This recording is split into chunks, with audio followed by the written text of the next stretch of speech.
بابو ها نن به بیا په خرما او په بوره زه ماتوو. او زه شکر دی خرما سته وچه ډوډۍ سته اوبه سته د خلکو پر دار نه پیدا کېږي رخصت الله راکړی دی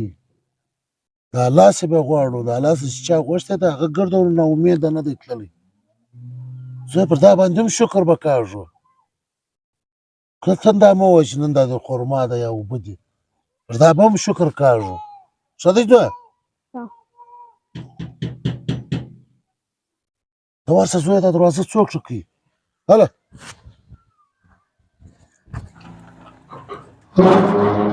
چیز غواړې د وژه نن دویم ډوډۍ مې نه ده خوړه یوه ډوډۍ ستا یوه راکړه ښه دي زه زما پلار ته وایم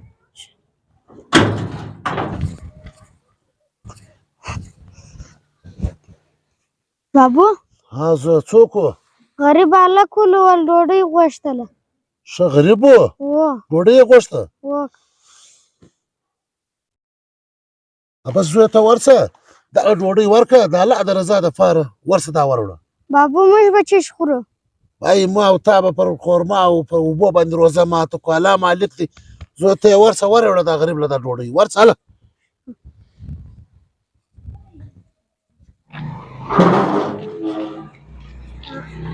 الله ته چې زه مړ کړم په نس الله پاک دې تی په نس موړ کړي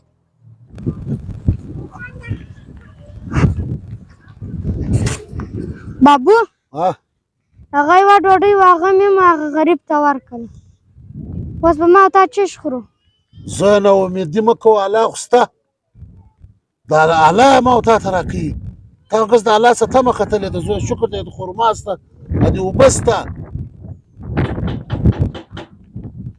ته ورشه وګوره دروازه څوک ټکوي یاله ور منډه کړه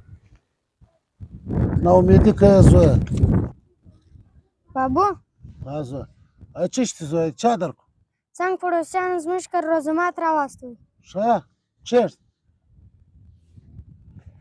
ماشاءالله ماشاءالله ورته وګوره زویه تا یوه ډوډۍ د الله په لار کې خیرات کړله دا مبارکه میاشت په د روزه کې ول الله پاک دسترخوان تا ته در ډک کړي تا ته ما نه وویل ما له الله پاک چې دی هغه غفور رحیم دی دغه مبارکه میاشت کې چې خیراتونه کوې الله پاک یې قبلوي او د هغه صله هم تا ته درکوي د یوې ډوډۍ صله دا د نن ستا دسترخوان پل ډک بس دعا وکړه زویه بیا به روزه ماتم